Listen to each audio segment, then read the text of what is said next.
Boa tarde a todos. Primeiro, eu gostaria de agradecer o convite do Instituto de Engenharia do Paraná para que a FUNASA possa apresentar o que, de fato, ela vem trabalhando no setor de saneamento com relação à parte de projetos e financiamentos.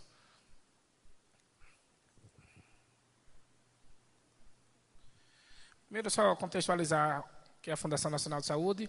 A Fundação Nacional de Saúde é uma fundação pública, o órgão executivo do Ministério da Saúde. Ela foi criada em 1990, apesar de a experiência dela vir desde a década de 40, através da Fundação CESP.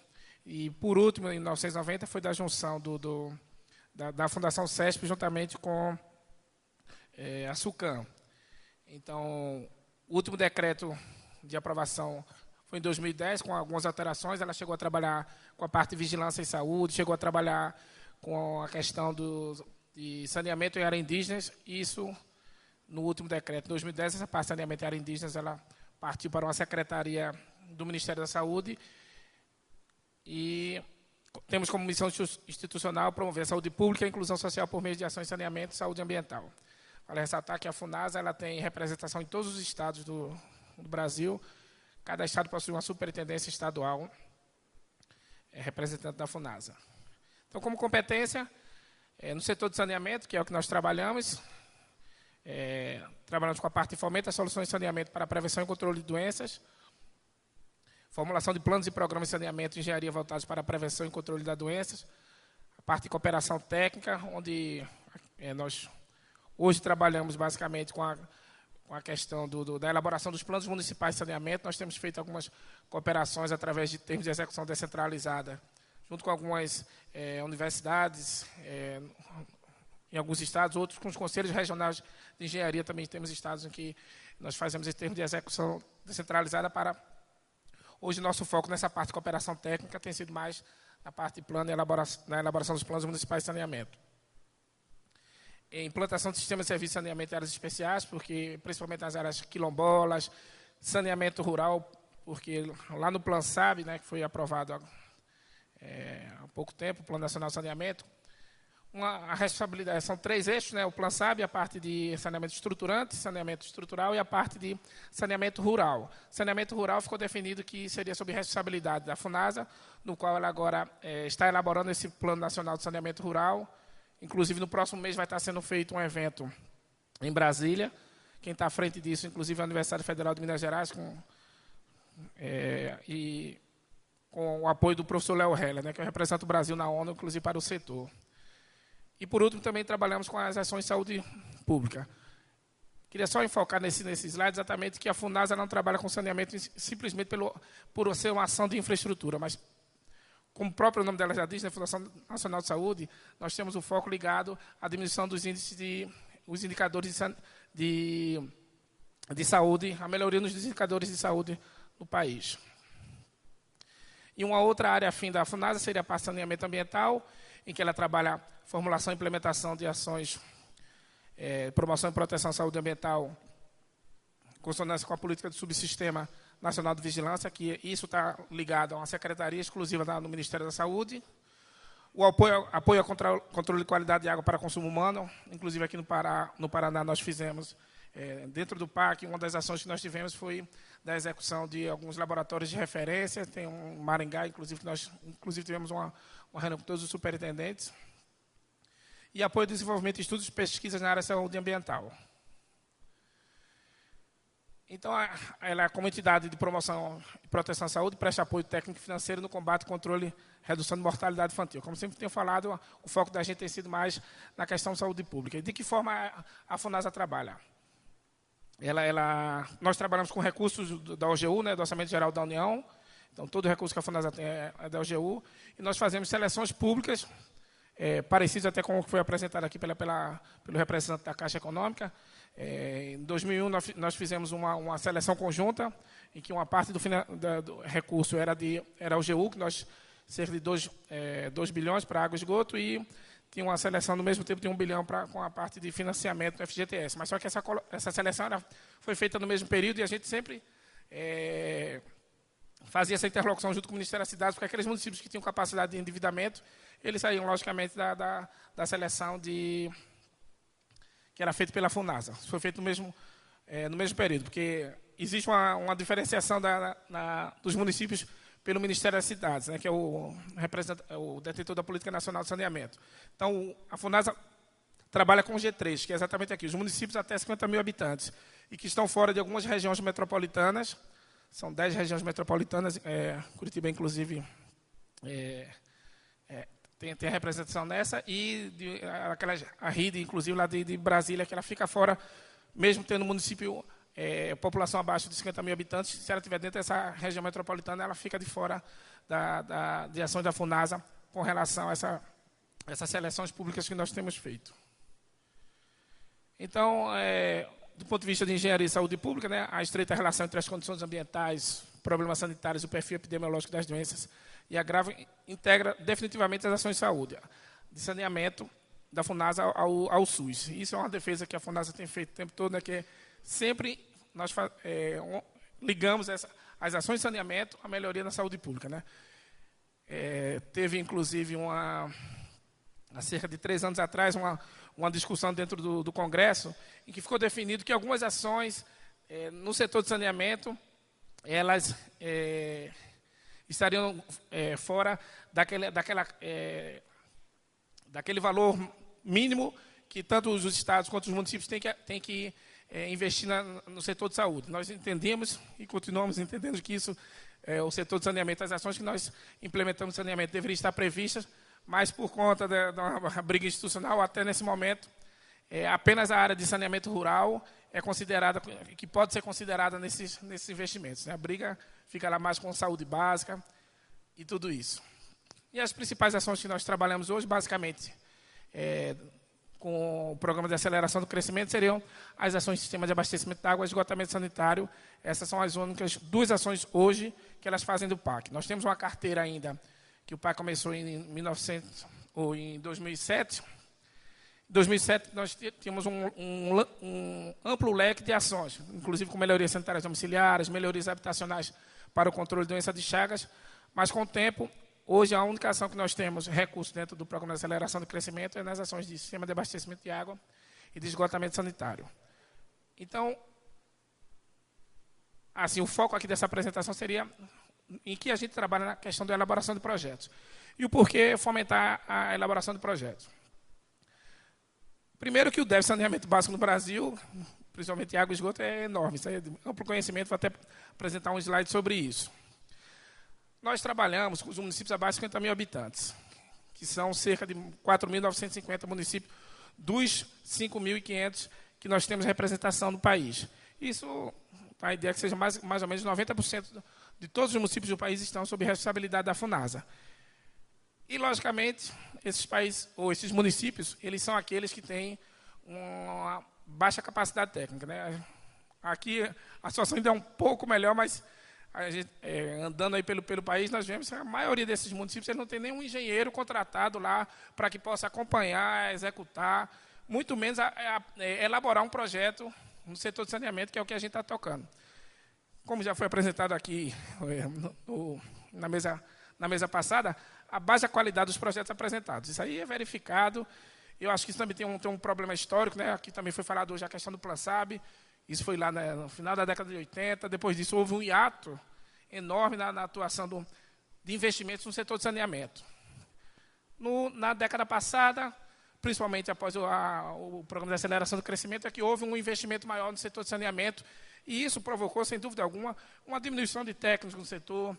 Quando a gente começou a fazer, inclusive, essa contratação que eu vou falar mais à frente, assim, a quantidade de empresas para o que estava se pensando, na verdade, foi um volume muito alto de investimentos e que, assim, chegou um tempo que estava tendo, nós não tínhamos um quantitativo necessário para que a gente pudesse trabalhar com isso, com em determinado momento, que pudesse atacar nessa ação de elaboração de projetos. E também nós verificamos que no PAC 1, que foi esse período de 2007 a 2010, houve uma baixa aprovação dos projetos.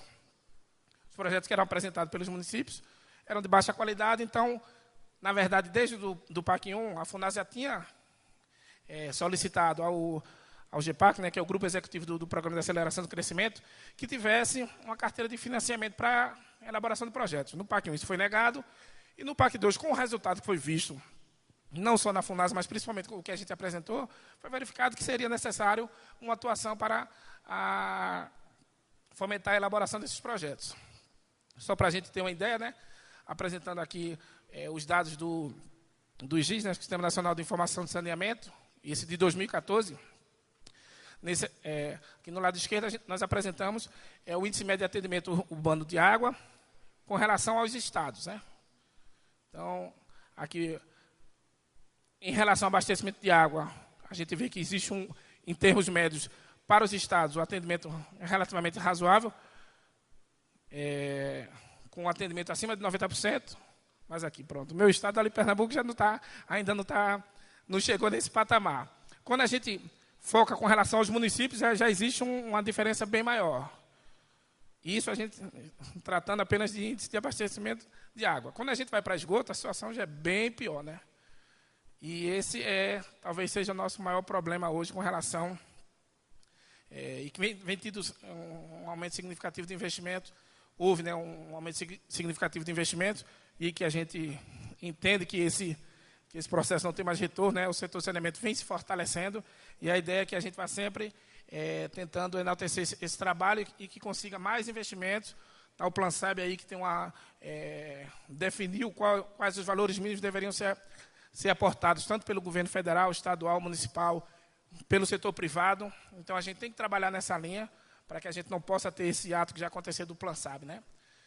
Então, a gente vê aqui que existem estados que o índice de atendimento urbano de esgoto é menor do que 10%, principalmente na região norte. A região sudeste é que obtém os melhores resultados, inclusive o Paraná está acima de 70%. E, do outro lado, a gente vê, com relação aos municípios, temos aquele problema, né, de que o Sistema Nacional de Informação e Saneamento, o Ministério das Cidades encaminha isso todos os anos para os municípios, principalmente para as companhias concessionárias, mas, infelizmente, uma boa parte disso a gente não tem essa informação. E esse para o planejamento do setor, isso é muito ruim, né? Às vezes a gente precisa de dados que a gente possa trabalhar para poder tentar definir uma política pública, mas a gente não consegue ter as mínimas informações para poder tentar planejar da melhor forma. Acredito também que não mudaria muita coisa daquilo que a gente está vendo ali com as informações que nós vamos ter, porque o déficit fica exatamente ali, na região norte e uma parte da região nordeste, né? Então, é um trabalho que vem tentando ser feito para que os municípios apresentem essas informações para o Sistema Nacional de Informação e Saneamento. Então, como eu tinha dito, no PAC 2, ficou definido que teríamos um volume de orçamento para a contratação de projetos. Naquele momento, nós tínhamos 300 milhões definidos que poderíamos utilizar para a contratação de projetos. E o que foi feito? Para você ter ideia, isso foi em 2011, quando nós começamos esse processo seletivo. Tivemos 5.229 pleitos de sistema de abastecimento da água. Pleitos no total, na verdade, 2.171 de água e 3.048 de esgoto, que foram cadastrados no nosso sistema que hoje é o SIGA, né, Sistema de Informações Gerenciais das Ações da FUNASA. E o que é que foi feito? Quem tinha projeto apresentava para receber recursos para a obra. Aqueles municípios que, no processo seletivo, quando eles começavam a se inscrever, diziam que não tinham um projeto básico, ele diretamente já era encaminhado para a ação de elaboração de projetos. Ao total, nós tivemos pleito de 2.699 municípios que não tinham projetos, tanto para, assim, eles definiram também se era água ou se esgoto, uma ação era definida, e que, naquele momento, com o recurso que nós tínhamos, para o ano ficou definido que foram contratados 1.060 projetos, correspondendo mais ou menos a 130 milhões no país todo. A gente vai mostrar o quadro para isso. E a princípio ficaria definido que o restante desses municípios seriam contratados a posterior, de acordo com a execução que nós teríamos. De que forma foi feito isso? Lá em Brasília, nós, com os técnicos que trabalhavam conosco, juntamente com a ajuda de diversas superintendências estaduais, nós trabalhamos na elaboração de um termo de referência para a contratação. Logicamente que para isso não poderia ser nada mais diferente que fosse técnica e preço. No momento, não existia ainda a questão do regime diferenciado de contratação, então foi feito por concorrência pública e dividido por lote, e de forma também empreitada por preço unitário. No momento, a definição foi que era 60% com relação à análise técnica e os 40% por preço. Hoje, assim, eu entendo até que esse valor isso poderia ser estudado da melhor forma. Acredito que a gente poderia trabalhar minimamente com 70-30, mas naquele momento foi assim que foi definido a contratação desses projetos. E o porquê, naquele momento, a FUNASA decidiu que não faria, digamos, o repasse do recurso, porque poderíamos também definir o repasse do recurso para os municípios, e eles, através de convênios, no caso aí, como era PAC, seria termo de... Como é o termo de... termo de compromisso, exatamente, seria através de termo de compromisso, mas a nossa preocupação é a seguinte: nós teríamos um problema que estávamos tendo com relação à obra. Os municípios não teriam capacidade de apresentar um termo de referência e estar à frente para poder, ao final disso tudo, a gente ter um produto de um projeto com qualidade. Então, definiu que essa contratação seria feita e acompanhada pelas superintendências estaduais. E como foi feito? A verdade, essa contratação foi feita com a apresentação de 5 produtos. O primeiro seria, logicamente, o diagnóstico e os RTPs, né? Então, o primeiro produto apresentado, a empresa contratada iria a campo, faria os levantamentos necessários de como estava a situação do município, seja para a área de abastecimento de água, seja a área de esgoto, os levantamentos de população, topografia, hidrologia, e apresentasse. Esse seria a primeira atividade. A segunda seria, logicamente, apresentar lá os estudos de concepção e viabilidade e, a partir daí, definir qual seria a melhor solução do ponto de vista técnico. Essa fase, todos nós sabemos, é a fase talvez mais importante que nós temos na contratação do projeto, né? Que seria exatamente você, todo o diagnóstico, definir qual seria a melhor solução.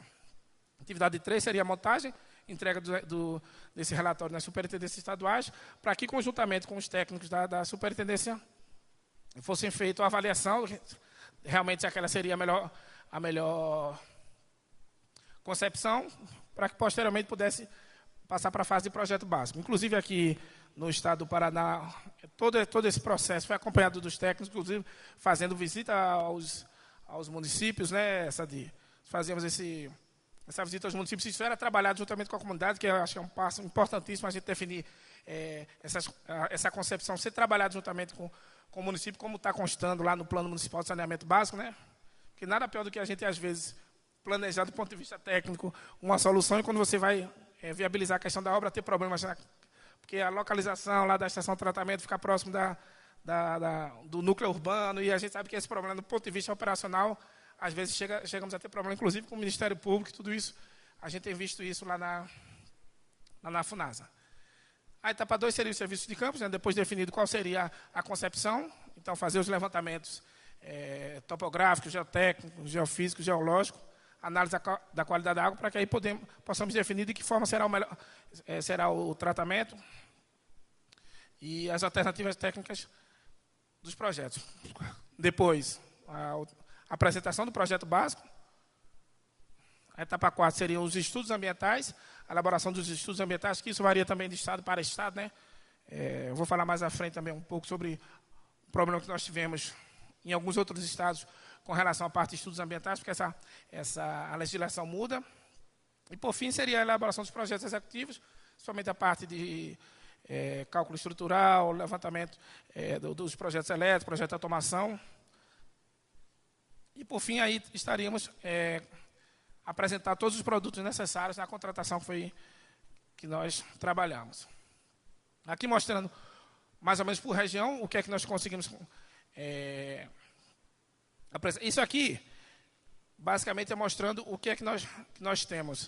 O que foi contratado lá em cima, e nessa parte de baixo, o que é que nós já tivemos. A diferença que acontece é a seguinte, porque, para ter ideia, quando chegar no Paraná, aqui foram contratados projetos para 128 municípios, contudo para 177 localidades. Aquele número que está ali embaixo, ele refere também às localidades, porque teve caso de um município apresentar como o pleito dele seja que fosse feito o sistema de abastecimento de água de 2 localidades rurais. Então, o que a gente apresenta ali embaixo são com relação aos projetos das duas localidades. Então, há uma diferença nesse... Mas em cima, basicamente, seriam os municípios contratados, embaixo, o que é que nós já temos aprovado e elaborado e que isso já consta na nossa carteira de investimento. Para ter ideia, hoje, na região norte, nós temos cerca de 300, teríamos, se tivéssemos recursos, 324 milhões, tivéssemos aí aporte 304 milhões para a execução de obras de saneamento, nós já teríamos todos esses projetos em condições de executar. Na região nordeste, da mesma forma, apresentamos lá o quadro de municípios tanto de água quanto de esgoto. Hoje nós teríamos aí cerca de 460 milhões de investimentos necessários para a execução desses projetos contratados. Região centro-oeste, nós temos basicamente 247 milhões de projetos já contratados e aprovados no país. Na região sudeste, quase 1 bi de investimento só para os municípios contratados até então. E assim, pronto, o estado de Minas Gerais é um dos estados que nós temos ainda o contrato em andamento. Então, a tendência é que, logicamente, esses valores aumentem. E para a região sul, nós temos aqui 392, dos quais 11 projetos básicos de sistema de esgotamento sanitário já estão aprovados na superintendência. Passar rapidamente aqui para vocês quais os municípios foram contratados. Como eu disse, foram 128 municípios, com 177 localidades. Projetos de abastecimento de água nós dividimos aqui em lotes. De que forma isso era feito? Assim, nós solicitamos que as superintendências estaduais, de acordo com a experiência que tinham em cada um desses dos municípios sob sua competência, definiam de que melhor forma seria a contratação desses projetos, tanto de água quanto de esgoto. Localização geográfica, que isso ajuda muito, logicamente. Então, a superintendência apresentava para a gente essa proposta e nós seguimos a contratação desses projetos. Não vou me ater muito a isso aqui, porque também é só questão de conhecimento. Os lotes que são apresentados aqui. Inclusive, boa parte das empresas contratadas estão presentes aqui no evento. O lote 5. Basicamente, a questão das sedes dos municípios. Ressaltando que também esses projetos contratados não eram simplesmente para implantação, era implantação, ampliação e, em alguns casos, até melhoria dos sistemas contratados. Né? Isso no âmbito do país. Então, foram esses 9 lotes. E aí, logicamente, que durante esse período nós tivemos alguns problemas operacionais. Primeiro, por quê? Primeiro caso, a FUNASA... a experiência dela foi sempre trabalhar com a parte de acompanhamento de obras. E nós tínhamos, em alguns casos, execução direta, quando a própria FUNASA ela já tinha um projeto, contratava diretamente e acompanhava a execução disso, principalmente isso nas áreas quilombolas, ribeirinhas. E quando nós tínhamos saneamento indígena sob nossa responsabilidade, saneamento indígena basicamente todo era feito através de execução direta e acompanhamento pelas superintendências. Como eu acredito que ainda assim seja feito pela CESAI, né, que é a Secretaria de Saúde Indígena. Mas, e a maioria dos casos, sem dúvida alguma, era através de convênios e após o advento do PAC com os termos de compromisso. Teria uma pequena diferenciação entre um e outro. É uma transferência voluntária e outra transferência obrigatória, no caso do PAC. Teve uma legislação própria para isso. Então, a experiência da gente era no acompanhamento de obras e convênios. E quando você começa a trabalhar agora com um novo contrato desse, um contrato que, assim, como eu disse, não tínhamos essa experiência. Quem trabalhava basicamente na contratação disso, os municípios, mas principalmente as companhias concessionárias. Né? Ressaltando que também no PAC 1, com relação à licença a obtenção da licença de instalação das obras da transposição da Bacia do São Francisco, ficou sob responsabilidade da FUNASA também a contratação do município naqueles 5 estados, né? Bahia, Pernambuco, Rio Grande do Norte, porque é a transposição, Rio Grande do Norte, Ceará e Bahia, Pernambuco, Paraíba, Rio Grande do Norte e Ceará. E isso nós fizemos um termo de... como é? Esqueci novamente o termo de TCPAC, porque a gente só fala TCPAC, é termo de compromisso. É o termo de compromisso com as companhias concessionárias. Mas em alguns casos desses, até hoje, esses termos de compromisso foram assinados em 2007, ainda temos um passivo em alguns estados desses que não temos todos esses projetos contratados. Então, também a gente ficou meio preocupado com isso. Então, a primeira dificuldade que nós tivemos foi isso, foi no acompanhamento disso, na definição do regramento, que a gente teria que tentar a uniformização desse acompanhamento em todos os estados, né? Só o estado do Acre foi o único estado que não solicitou elaboração, nenhum dos municípios solicitou a elaboração de projetos. Mas fora o estado do Acre, apenas o estado do Pará e do Mato Grosso foi que as licitações deram desertas e não houve uma nova contratação. Ficou definido para um momento a posterior de que a gente fizesse a contratação. Agora está dependendo lá de uma definição do GEPAC. Então, como desafio ficou lá, o diagnóstico do andamento dos contratos de execução com a identificação dos problemas enfrentados pelas fiscalizações, exatamente por essa falta de experiência e dos problemas de ordem contratual que aparecem em todo e qualquer contrato, né? A proposição de soluções adequadas às dificuldades comuns e específicas do contrato, como também foi falado aqui, né? Às vezes você trabalha a análise de um projeto aqui, o técnico está ao lado, já pensa diferente. Da mesma forma, imagina um contrato que estava sendo acompanhado aqui no Rio Grande do Sul e outro que estava sendo acompanhado lá em Roraima.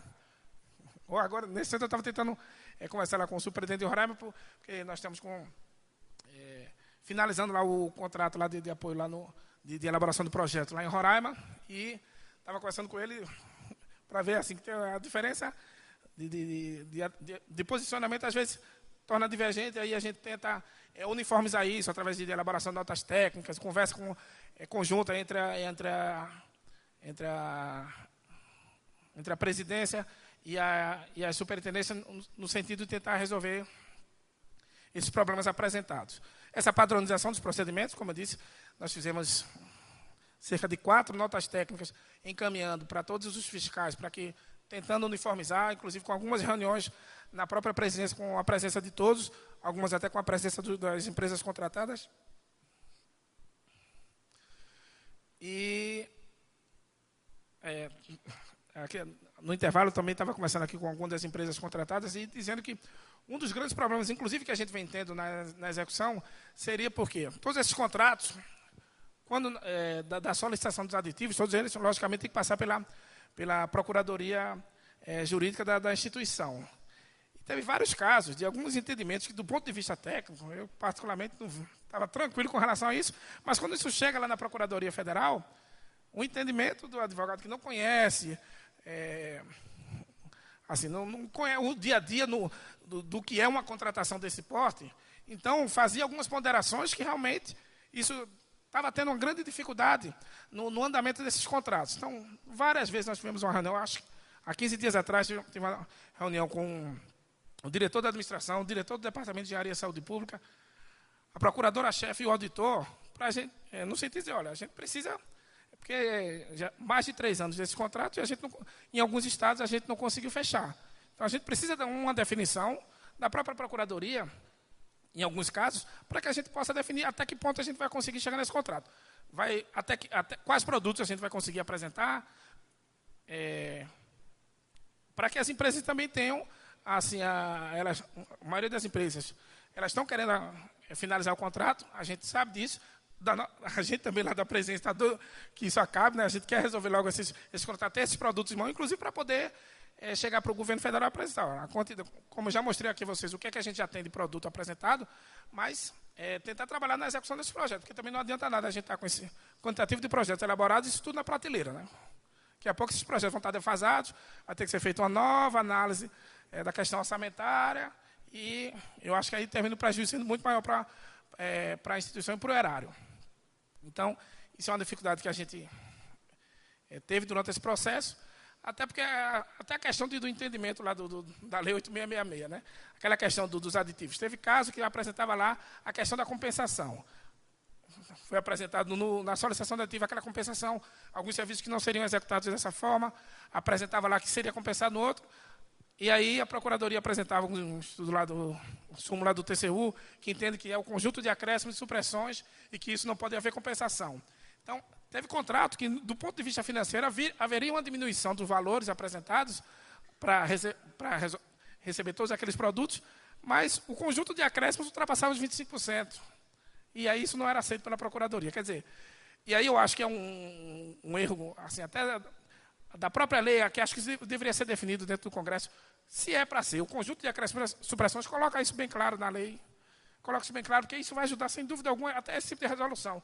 Porque, com o tempo, eu não tenho dúvida que nos municípios, principalmente esses de baixa capacidade técnica, eles não têm esse entendimento. Faz esse tipo de compensação, e aí, assim, como fica dúbio isso, como isso não está definido na Lei 8666, fica esse problema.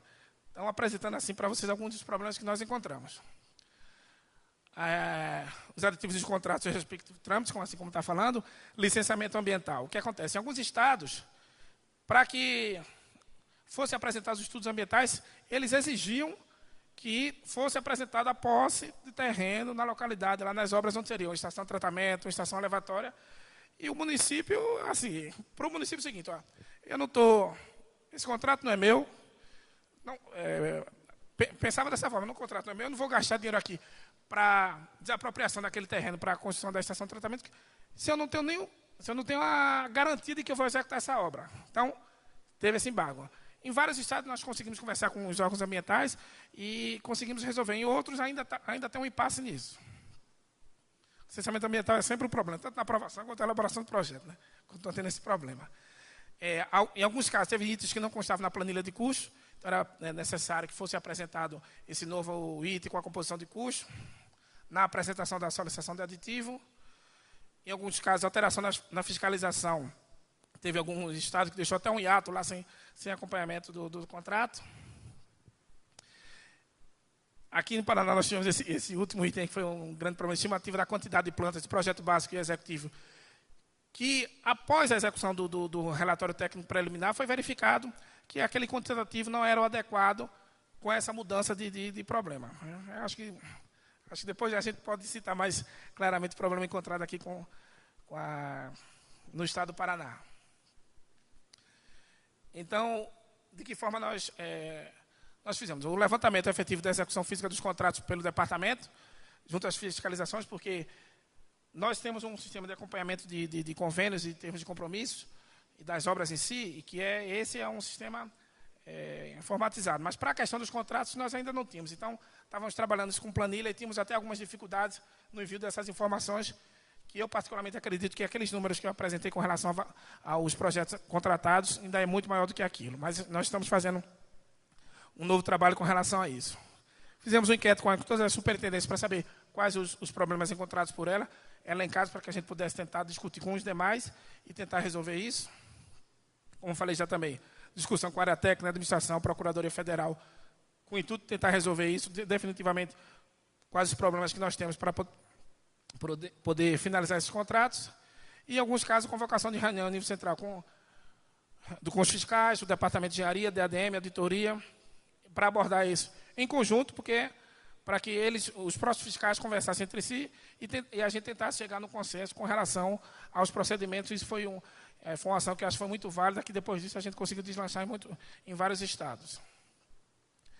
E reflexão que eu acho que isso é de entendimento comum, né, que os projetos de saneamento não traduz custo ou despesa, muito pelo contrário, né, eu acho que com aqueles dados que nós apresentamos, eu acho que a gente pode chegar muito bem hoje para o Ministério da Saúde, o Ministério das Cidades, dizer, nós temos aqui essa gama de projetos elaborados por nós, aprovados, que a gente já poderia começar a executar. E aí é discutir questão orçamentária lá no Congresso, para que a gente possa trabalhar. E a concepção de um bom projeto, observando as boas técnicas de engenharia, o emprego de materiais de qualidade e o acompanhamento de profissionais habilitados são condições essenciais para a realização de uma boa obra, que é isso que nós acreditamos que com um bom projeto a gente vai diminuir a questão de aditivos contratuais e da própria execução e operação do sistema. Então, basicamente seria essa a apresentação e estamos a dispor para eventuais dúvidas.